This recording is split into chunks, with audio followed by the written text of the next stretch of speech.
Good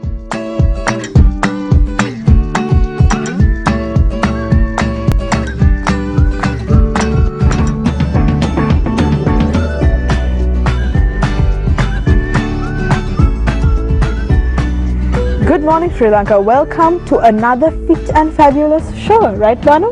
Fit and Fabulous, I like the use of words there.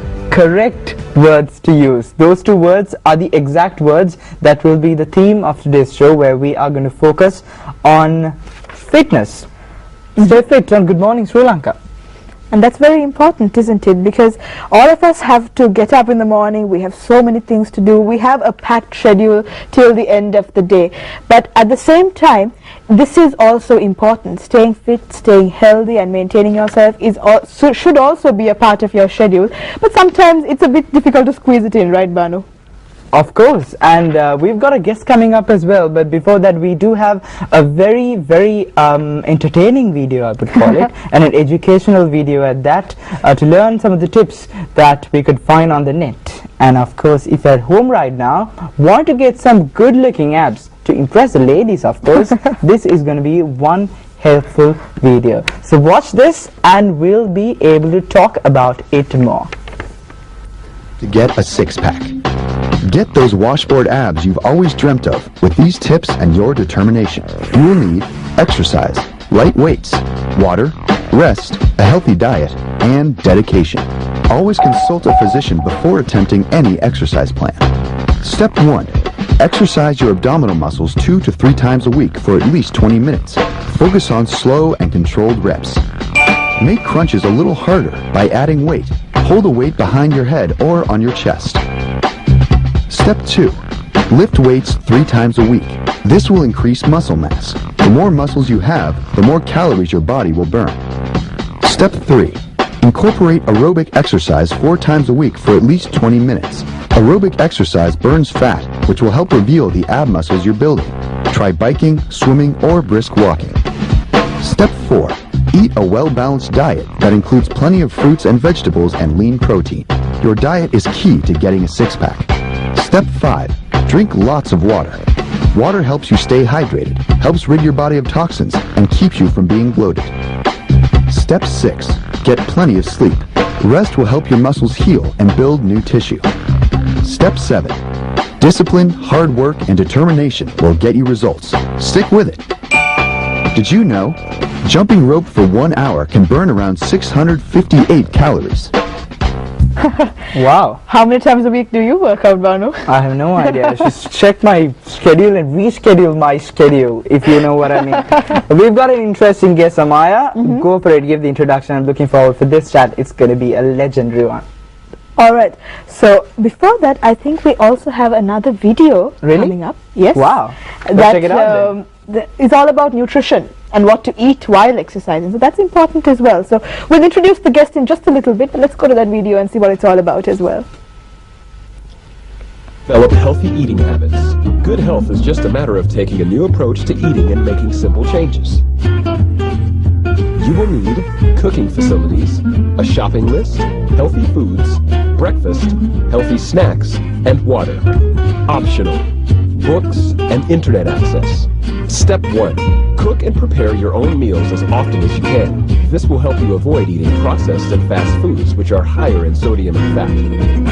Healthy, low-fat recipes and guidance are available in bookstores and on the internet. Step 2. Plan healthy meals and make a shopping list. Fill your cart with lots of fresh fruits and vegetables, whole grain foods, and lean meats. Step 3. Read nutrition labels. Pay attention to saturated fat, sodium, and sugar. The higher the numbers, the unhealthier they are. Step 4. Eat breakfast every day. Breakfast helps to rev up your metabolism. Make it a habit to eat something within the first hour after you wake up. Step 5. Try to eat small meals every 3 to 4 hours. Aim for 3 small balanced meals and 2 snacks.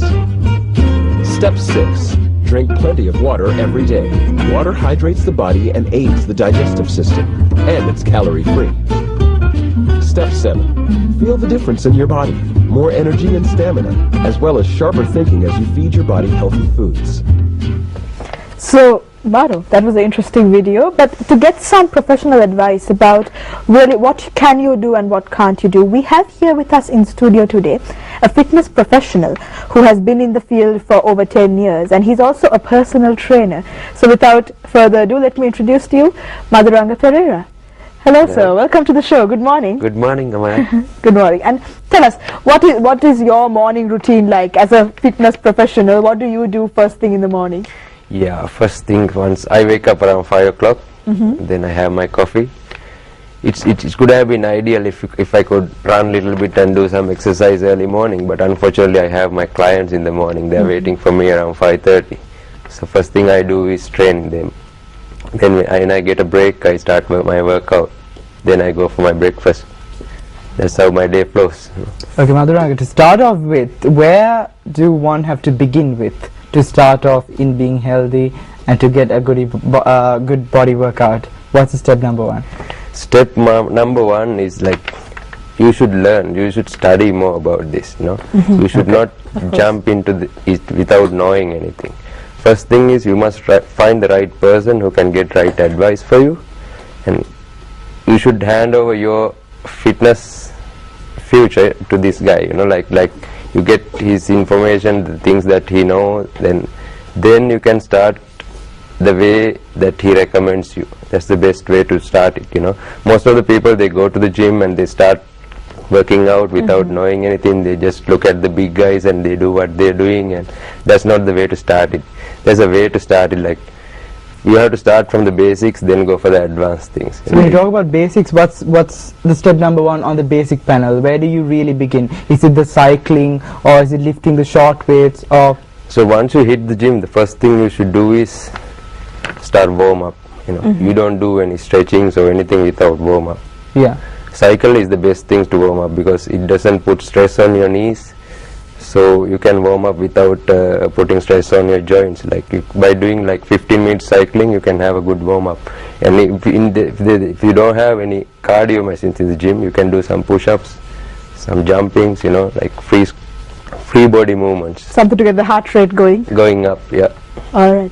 So are there any general rules that apply to all exercises? Before you do any exercise, you should check these things off and see that you are doing all of these correctly, besides just warming up. Yes, each and every exercise, there are perfect techniques. You have to follow the technique. Like that's why I told you, like you have to consult a professional before you start exercise, because if you don't do the right technique, your exercise won't be efficient. So you work hard but you don't get results, you know.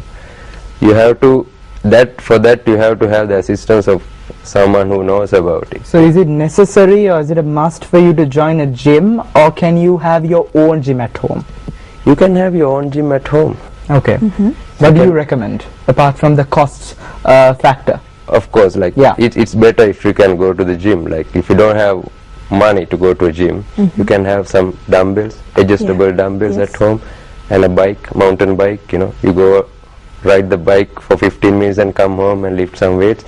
But again, like it's better if you can go to someone who knows about it and get a schedule done and ask him how to do these exercises and get his advice and then do it at home.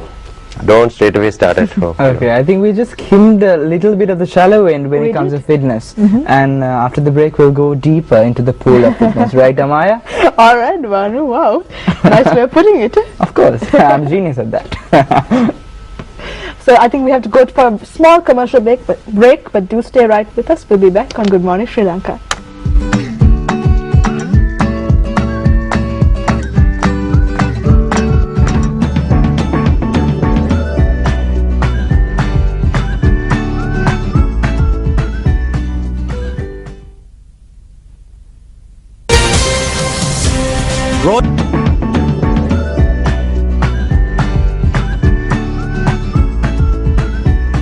Welcome back to Good Morning Sri Lanka. It's a fitness day where we are kicking off the day on a fitness note, and Amaya and I are rocking GMSL today. I'm very excited about this show today. Amaya, we were talking about the stretching stuff right before? During the break, and we were speaking about warming up before, but let's talk about stretching.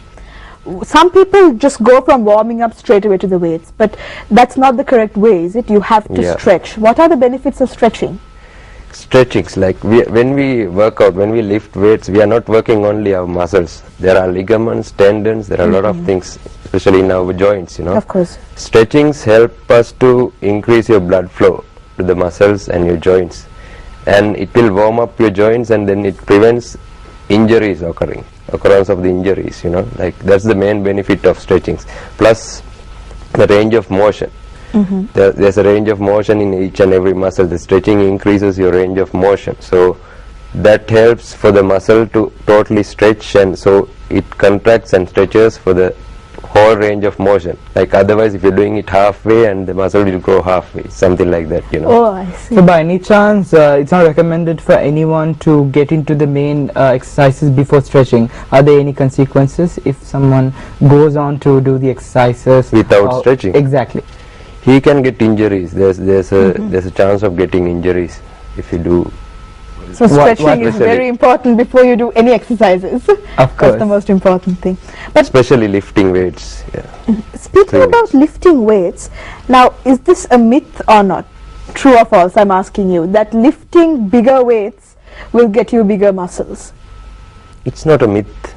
Of course, there are a lot of myths in this field. That's why you should ask and get Clarify, everything yeah. clear. You know, lifting weights makes you lifting heavier weights makes you bigger muscles. Of course, yes. It's all about adaptation. When we lift weights, our body adapts for you to lift more heavier weights. Like, if your bicep is made to lift only a pen, okay, so it will be smaller because you don't need a bigger bicep to lift a pen, you know. But if you're lifting 20 kilos dumbbell, you need a bigger bicep to lift it. So body adapts by getting the bicep bigger according to the weights you lift. So it's simply like that. So it That's goes the from science behind it. exactly. So it's recommended to start from square number 1 and then go higher and higher as your body develops. Is it true? Of course. Yeah. It develops gradually. Okay. You can't go for heavier weights straight away. You start slowly but very fast. Especially in the beginning, your body adapts very fast. Okay. You can increase the weight very rapidly, you know. But now I'm a female. Now, I've heard this story that girls should not lift weights because that will just give them big muscles and it will just start just start looking like a man. But is that true or not? Should we lift weights or not? Girls must lift weights. You know why? They are the ones who are getting osteoporosis and all the bone problems when they are getting old. Yeah, of course. Lifting weights makes your bones stronger. So it's more important than men actually for the ladies. You don't get bigger. You don't have hormones. You don't have that body to get bigger. Don't worry about it. You're getting bigger because of fat, not because of muscles. You have to have a good diet and lift weights. Then you'll have a toned, nice body. So lifting weights is all right, ladies. I really wanted to ask that question because I've heard so many people say that ladies should not be lifting weights. No, you don't have to be afraid of that. Of course. Banu. Well, going to something else right now, to a different segment, the abs. We all, the guys, really want to get the six packs going on. At least video earlier as exactly. Talking about the video as well, at least 4 at that. I mean, myself included. I want to get a body like that. Where do we start exactly? Because I know it's a tough journey and it hurts like a lot. That's what people say. Is it true, or where do we exactly begin that journey of getting that pack that we always dream of? You have to start the journey from the kitchen. Kitchen? What do you mean? That's where you should start it. How? Because six-pack comes with your diet. Diet is the must. There are lucky fellows who don't have fat in their body. That's their genetics. You know, whatever they eat, it burns. It burns. But for majority, six-pack comes with the diet. Okay. You have to stay with a very low calorie diet. At the same time, you must exercise. As the video said, you have to exercise your abs at least 3 times per week. There are in your abs also there are 3 areas: upper abs, lower abs, and the obliques. You have to exercise separately all in these 3 areas, you know. So this is where advice from a professional can come in and really help you, because you need to know how to work these different muscle groups and all of these things. But are weights necessary to get these abs and get defined muscles? Is it just enough to do swimming, running, different types of cardio. Can you cover up with just doing cardio? No, actually, swimming is a cardio plus it's a resistance training also. Like you're not only you going against the resistance of the water. Of course, yes. So it's kind of resistance exercise. Swimming can give you some good muscles, but imagine if you're doing only running or cycling in purpose of getting toned body, you don't get. In fitness, there are 4 areas you should develop. One is endurance. One is muscular strength, and your fat percentage, and the flexibility. You must improve all these 4 areas to be fit. Yeah. So to get the perfect body that you really want, is it a combination of swimming, aerobics, and then going to gym weight and then training, working of course, or is it just one thing? For example, I know people who got, I wouldn't say perfect, but at least near perfect bodies in going for a great swim every morning, but they don't literally go to the gym always. What is your thought on that? Yes, I told you before, swimming, if you talk about swimming is kind of resistance training. It can build your muscles.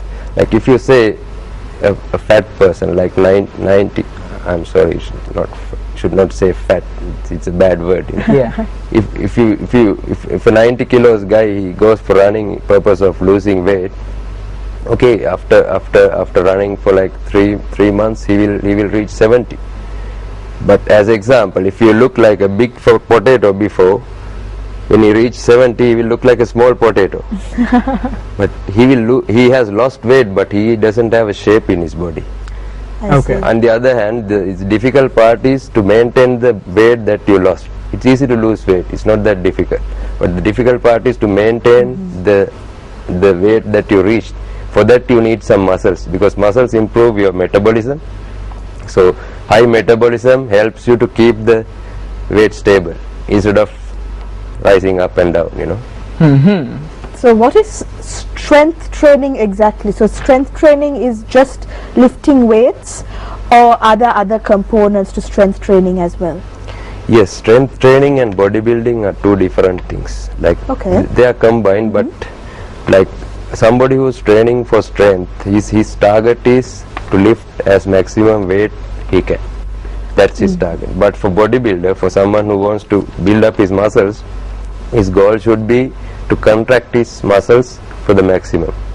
There the technique is more important than the lift you weight, the weight you lift, So that it's actually 2 different things. 2 different it depends on what you want to do at the end of the day. If you want to become a bodybuilder, or if you want to do something. Exactly. Yes.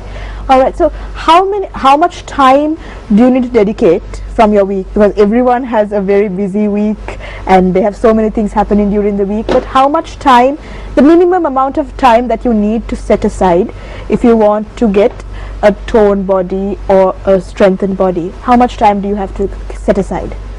If you follow a good diet plan, 3 times a week is enough. But my advice is keep at least 1 hour every day for exercise. That's the best thing. You should, like, it's like washing your face or brushing your teeth. Keep some So time. if you really make it a habit, you wouldn't. It's that important. It's that important. In the end of the, like, when you're getting older, if you don't do that, you will regret. Yes, of course. But what is more important when it comes to training? Is it just good looks, or if you take it as a choice, is it just good looks or is it health? What comes first? Both. It's both. Good looks improves your confidence, and good health is of course good. Who doesn't want good health? If you go for the good look, you end up with good health. Like it's coming together. It's like a bonus. Yes. And now I've heard this idea that you should always keep 1 day for cardio and another day for strength training. Like you shouldn't continuously do strength training and weightlifting, let's say, for 3 days in a row. Is that something like that, where you have to rest your muscles and that is when the muscle develops? The muscles, actually the muscles needs 48 hours to recover. Once you lift it, what happens is the muscle fibers, they get damaged and they get recovered within 48 hours. Like if you do weight training today, like if I train my biceps today, if I train it again tomorrow, I disturb the recovery process, so of course. So if I You can do like that. If you can do lower body one day and the upper body other days, so that you're resting the lower body on the following days. You can mix it up like that, but you should not work out the same muscle group in 2 consecutive days. That's not good. All right. And also, if you speak about concepts like spot reduction, can you reduce fat and can you tone down just one particular part of your body? Is that possible? You have collected a lot of myths. Huh? I'm just myth busting here on Good Morning Sri Lanka today. Let's make it this day to, you know, set the record straight on Good Morning. That's good. That's really important. That's good what you are asking. You know, spot reduction is unfortunately not possible. It's a myth. It's not correct. When you're losing fat, you're losing its overall fat. You can't focus on one area and you can burn fat. You can't burn fat in that area. Like, so that's impossible. Imagine you do 1000 sit-ups, you don't burn fat in your stomach. You will make the muscle tight and tense, but you can't burn fat in one area, focusing on one area. And is it better to work out in the morning or in the evening? Whenever you have time, whenever you have free time. Yeah. The important thing is to work out. Work out, of course. But morning, the thing is, like, in the morning your glycogen levels are very low in your body. So they say when you do cardio in the morning time, your body is utilizing more fat as energy because your glycogen stores are very low because you haven't been eating for like 8 hours, you know. So they say it's more efficient to do cardio in the morning and weight training in the later part of the day. Madhuri, you were talking about the food aspect or the diet aspect in the first half of the interview with us today. I want to ask you if you want to recommend a specific diet plan out there for people to start off with. What would you recommend? Diet plan, yeah. If for someone who wants to lose weight, you mean? Yeah, to start off. Yes, what you have to do is you have to refrain from fried food. Okay. Fried food and junk food. Junk food, the oily stuff, and especially white bread and white rice. Eating all those, you can't lose weight. It's a bit difficult. What you have to do is eat something small every 4 hours. Eat something small. Small every few hours. Like a fruit? Eggs, for example? Yeah. Yeah, for example, like, it depends on the time. Now, always what you have to do is, you think, what are you going to do within next 3 hours? If you're going to work out next 3 hours, you can eat some carbohydrates. That means you can eat some bread or rice or something, because you need energy. Like, imagine in the evening, like before going to bed for the lunch and for the dinner, sorry. You're not going to run in the night or dance. Of course, if you're going to dance, you have to eat a little bit more. But if you're going to sleep, you don't need energy, you know. What happens in the sleep, while you sleep, is recovery process, you know. Your muscles need proteins to recover. So what you have to eat more meat, milk, non-fat milk, and vegetables for the vitamins for the dinner. So like that, you have to arrange your meals according to what you're going to do within next 3 hours. So like that, if you can have like 5-6 meals per day, small meals, that keeps your metabolism up. Your sugar levels don't go up and down always. You know, that helps you to have burn more fat in your body. Of course. And also, we have to remind everyone that if you do have any special medical conditions or anything like that, you should consult a doctor before starting any of these regimes, right? Because even a diet plan can go wrong if you don't consult a doctor. Am I right? Yeah, that's one of the advantages of joining a gym before you start working out. Maybe you can have a gym membership for several months and then you can do it at home, you know. Like, when you're in a gym, like, they must ask you, they must give you a question if you're having diabetics, you have back pain, and they must get your information, and thereafter only your schedule should be done, you know. Of course. Especially for someone who's having high blood pressure and diabetics, they should consult a doctor. And for people over 55, they must get a recommendation from a doctor before exercise, because we don't know his medical condition. Like, you should not, the instructor, especially the gym instructor, they should not get the responsibility of medical condition of any client coming to them. It's a doctor's job. Okay, I think the audience would be very, very sad if we really don't give out your number for them to call in case if they have questions to ask you, how to contact you. My number is not 777 775576, and you can meet me anytime the place I worked. All right. Thank you so much, Maduranga, for taking some My time out of pleasure. your busy schedule and being with us today. Thank and you, I my hope you pleasure. have a great day as well. You too. Thank you. Alright. So, we're going for a short commercial break, but do stay with us here on Good Morning Sri Lanka. We'll be back with something very special.